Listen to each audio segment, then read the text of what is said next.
Hey everyone, it's the Brain in a Vat again. I'm back. Well, sort of. Maybe I'm back. I'm not sure yet. As for that other individual who uh, did a couple live streams using my channel, I've been hacked. I have no idea who that individual is.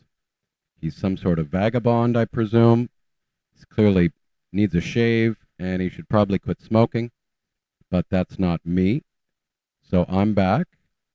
And so I'm not sure whether or not I'll make more videos. I'm sort of coming out of retirement for a particular reason.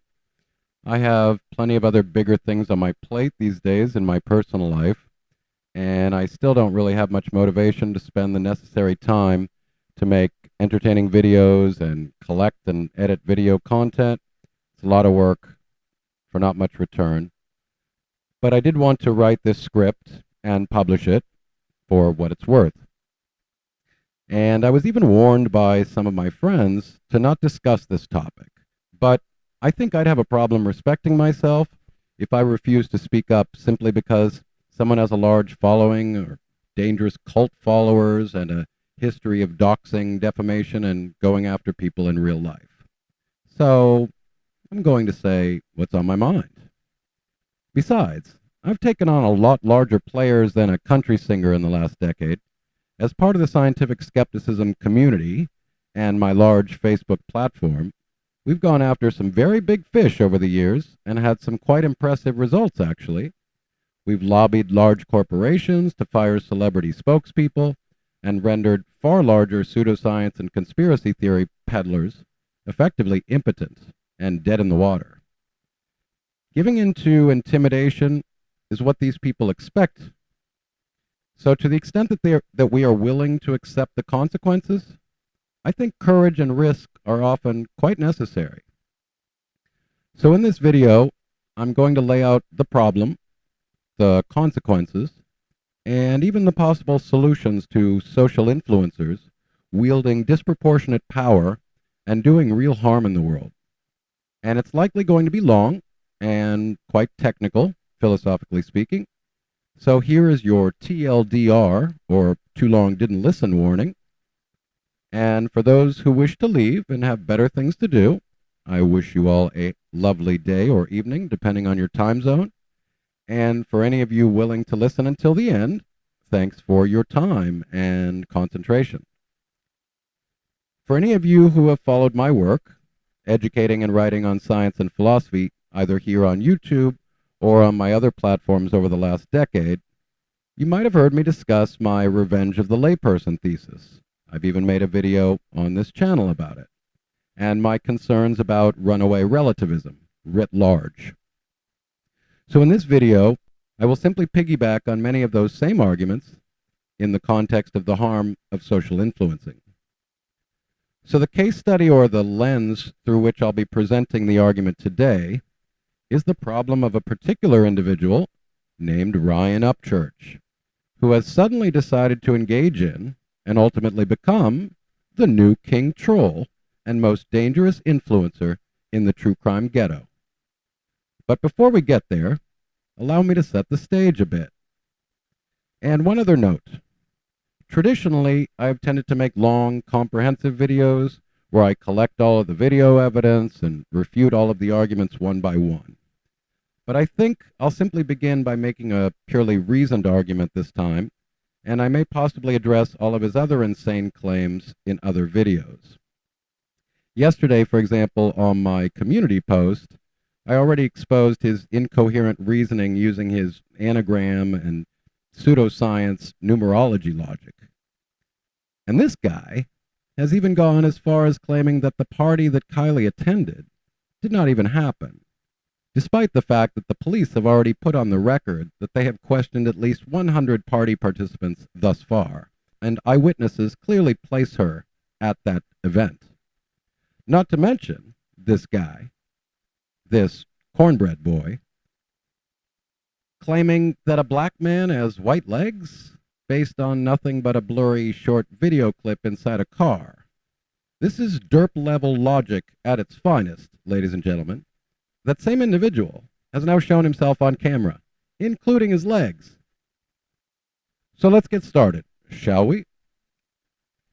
So, in this post-Andy Warhol and post-truth era, my Revenge of the Layperson thesis, where the 15 minutes of fame meme can now be extended to an entire livelihood and lucrative career, anonymous people on the internet can acquire more power than ever before. Armed with a simple cell phone, they can instantly become a publisher, speak to the entire world, and amass an army of loyal sycophants. Some willing to dedicate their lives to defending at all costs the reputation of their chosen gurus and demigods. And all without licensing, any test, oversight, or prerequisite skills. Free to talk about anything they wish. And they so often hide behind the guise and protection of free speech, this weak right to an opinion defense. So as a lifetime political scientist and human rights and international law academic, I remain an ardent proponent of free speech as the cornerstone of a liberal, democratic, and free society. But there's an important caveat to discuss before we blindly concede to the relativism of anything goes morality. If you wish to understand this argument in more detail, I highly recommend reading up on Popper, arguably the most influential philosopher of science, and his paradox of tolerance argument. I'll link it below in the description. So if you know anything about logical fallacies, cognitive biases, and human psychology, you will know that we are simply far too susceptible to fall into the false dichotomy trap and the overly simplistic yet quite appealing notion of free speech absolutism, where people ignore that being a member of a healthy civilization requires that we be careful with the ideas we promote and the words we use. Words and ideas have consequences, and people are mobilized to action by words and beliefs. The burden of proof and the appeal to evidence remains our best beacon of reason to assist us in becoming more moral animals. Free expression is a wonderful thing. But if it does not come with the finely tuned moral calibration of including civic and ethical responsibility, it can become indistinguishable from simply wanton and gratuitous bigotry, bullying, terrorizing, bombast, propaganda, wholesale lying, and essentially can be very dangerous and harmful. In these latter cases, our only support currently comes from private corporations selectively censoring, filtering, removing, and sanctioning problematic individuals and content from their publishing platforms. And I think we all understand the potential downside and slippery slope problem of handing over this important responsibility to private corporations. But most ignore the opposite problem of no filtering, curation at all, or a complete absence of curation and not sanctioning harmful behavior. So what can we do then when we have a dangerous social influencer spreading misinformation and disinformation and using their platforms to do tangible harm? Well, we have defamation law in place as recourse to remedy this problem. But anyone who knows anything about prosecuting defamation cases knows that not only is it costly, highly bureaucratic, and a very lengthy procedure, it's also historically very difficult to win defamation cases due to the near sacrosanct nature of the core value of this right to near unlimited expression.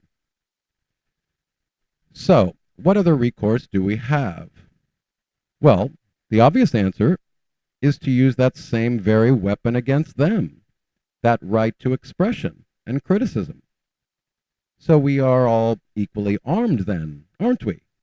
This seems fair on first blush, right? I mean, if someone spreads nonsense and dangerous misinformation, we need only respond back and counter and refute rubbish with better information and applying a higher standard of ethics, right? Or simply fight fire with fire. Simply spread an equal or greater amount of misinformation and deceit back at the offending parties. So on paper, the mathematics check out, but in reality, not so much.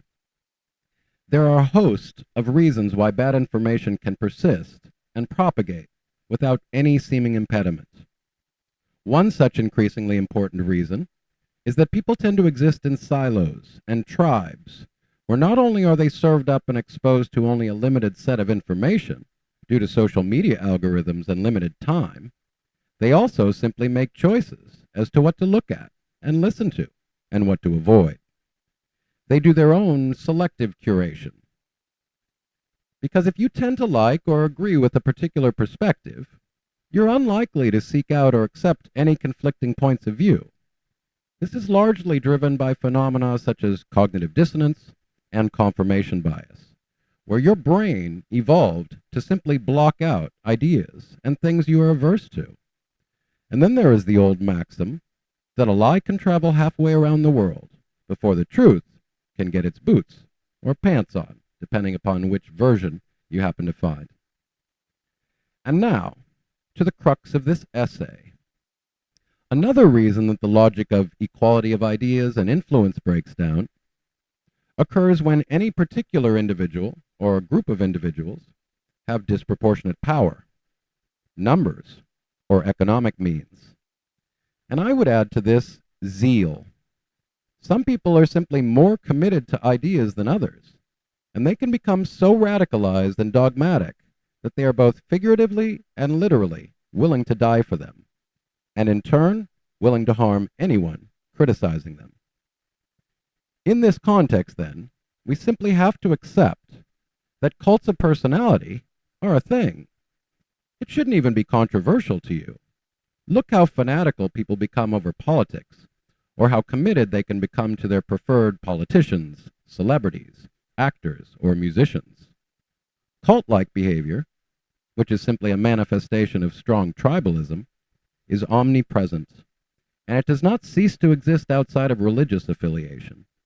The same itch that is scratched by religious cults can also be scratched elsewhere. And if your behavior is best described as unwavering and dogmatic loyalty to any tribe or individual, despite any evidence to the contrary or which contradicts your preferred beliefs and groups, the word cultist is the duck quacking and walking, exactly like a duck. So again, for any of you who may have followed my work here and understand what my intent is, notably to teach critical thinking skills and help you better evaluate truth claims, and to challenge those with the most power, making clearly immoral and factually incorrect assertions from their platforms, and doing tangible harm, you will understand why I feel obliged to come out of retirement and metaphorically fire some shots at a new bad actor, Ryan Upchurch. So what I have seen of his behavior and dangerous allegations in this Kylie Rodney case is utterly deplorable. It's irrational. It's incoherent. It's immoral. And it, ironically, is identical to all of the bad tactics adopted and employed by my prior targets, namely Chris McDonough, his merry associates, and as I have coined, the other true crime ghetto bad actors. But there is an important distinction here. Ryan Upchurch has far more influence than that has-been retired investigator turned used car salesman. And it is this larger influence that is the core problem. Now, maybe this guy is a decent musician. I actually heard one of his songs. Lovely voice. Country music is not my thing. Very nice voice. I have no issue with his music. And maybe some of you might find him charming or charismatic in some other capacity. But as I am an objective viewer here, I don't know the individual or his history besides my short review. I have no cult-like affinity to his character or his music. I simply have seen the utterly despicable and clearly dangerous false accusations and attacks he has made against random individuals on the internet. He is the quintessential bad actor, the quintessential sophist and cult leader, just like McDonough. He overestimates his intellect. He has no moral qualms about spewing his stream of consciousness and making bald accusations of child endangerment, trafficking, and yes, insinuations of homicide. He has no respect for the burden of proof or due process, like all the other bad actors. He has no prerequisite skills. He knows nothing of investigative journalism, criminal investigation, the law, or ethics. As far as I can see, he knows only that he enjoys cornbread, shooting paintings with his AR-15 for publicity, profane-laced rants, incoherent musings, making music, and boasting of his popularity and fame. Now, you can call me an intellectual elitist or a snob, all you want, but he is clearly an ignoramus, spewing conspiracy theories and unsupported and dangerous allegations and truth claims gratuitously out of his glory hole. Now, if he were a nobody with no followers, his influence would hardly catch my attention. Going after low-hanging fruit is a waste of time. There is simply too much rotten fruit out there, and not enough time or motivation in the world to keep track. So you're left to choose your own battles and go after the big fish, who have disproportionate power through their influence and economic means, and hope that there is a trickle-down effect and you can at least cause a dent or dissuade some of the cult from getting duped and being overly brainwashed, or prevent new potential cult members from joining the group. One look at his comment section suggests any hope of dissuading his most loyal following is a very low probability. I saw more comments claiming how refreshing and wonderful it was that Ryan Upchurch was entering into the true crime space. It was exactly what the true crime space needs. How ironic. The last thing that the true crime ghetto needs is another rank amateur that knows nothing about anything. You see, this guy is arguably 30 times more influential than Phish McDonish, and yet he's on that same scale, equally as unintelligent. And believe me, it hurts to pay Phish McDonish any compliment of relative intellect. So this cornbread terrorist is asserting not only that he knows that Kylie Rodney was killed, a dubious claim at this point in light of her recent recovery, given that Occam's razor would surely apply on first blush. Examples of young teens consuming too many drugs and alcohol and getting behind the wheel of a car, leading to the worst case scenario, is far more common than abduction and random homicide. That's not to say that it's not possible that there's still foul play, but short of any evidence brought forward by the official authorities, we have every good reason to stick with Occam's razor at this point, and certainly not listen to a cornbread country rap singer. And besides, this individual is not only claiming that he knows that she's been murdered, he claims that he knows who is guilty, and is directly accusing people of being so. It is just all too reminiscent of the behavior of McDonough and the various cases I've covered in the past, whether it be Jamie Wilson, or A.K. Rocks, or most notably, maybe the Nomadic Trek case. It just has all of the same elements: bravado, bluster, an oversized ego, unsupported conspiracy theories, false pattern matching, self-interest, fabrication, and defamation.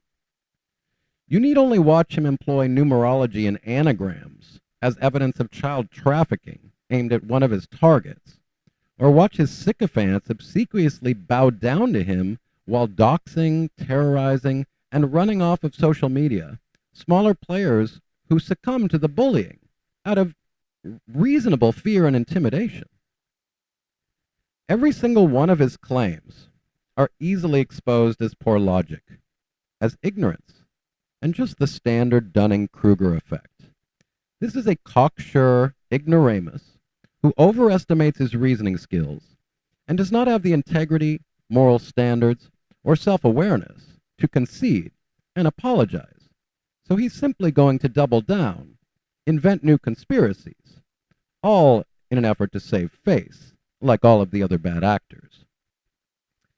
So again, I understand when people tell me that I should not go after this guy or the others, because I could experience the same attacks on my character as well. and even put my life at risk, maybe.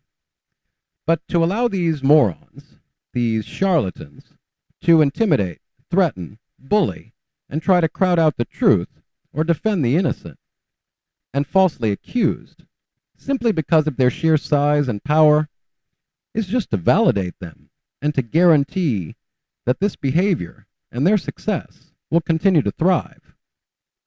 You see, I have no kids, and my girlfriend is safe abroad, so bring it on.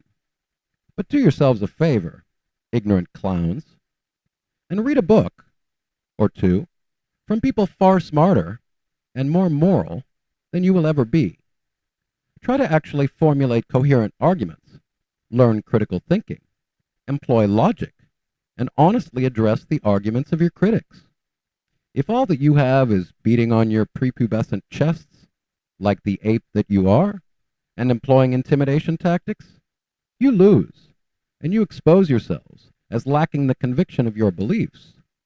You see, people who actually believe something and have good reasons, they cite reasons. They don't simply use simpleton tactics like ad hominem and intimidation. Because these tactics are transparent. You've got nothing but bluster. You see, swinging an imaginary penis around is not a frightening weapon, and is one which, when confronted, we should always point and laugh.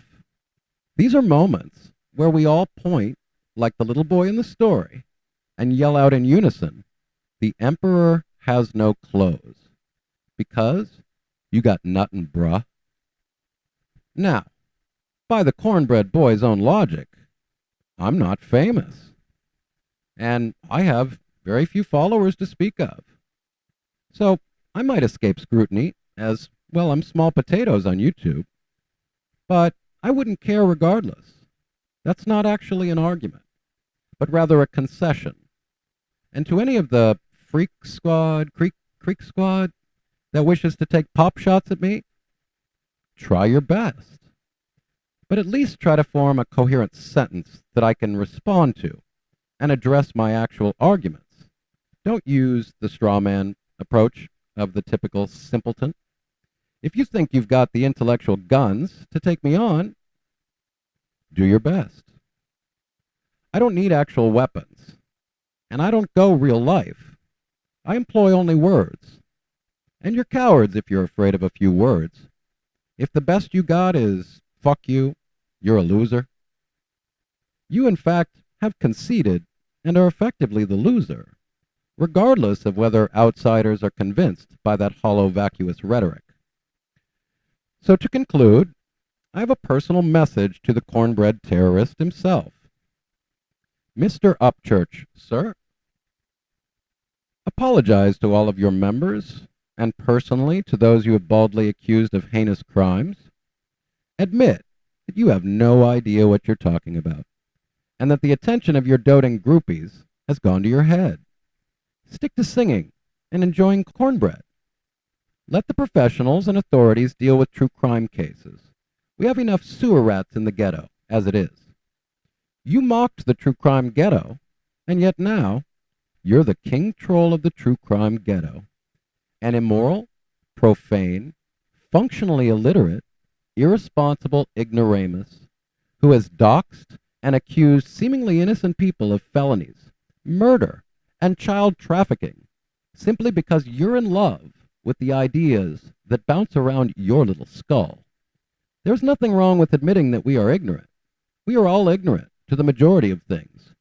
You just don't quite know the extent of your ignorance yet.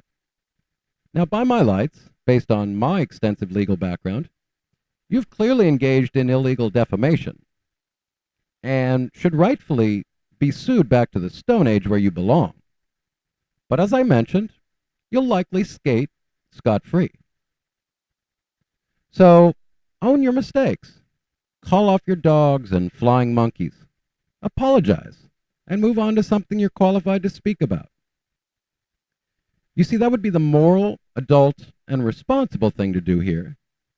Be the big man that your fans believe you to be, because now you're a petty little man who has made a fool out of himself and become the exact thing you criticized in the True Crime Ghetto, even if your cult and groupies continue to provide you with the illusion that you're doing anything of value or spewing anything, even coherent or meaningful.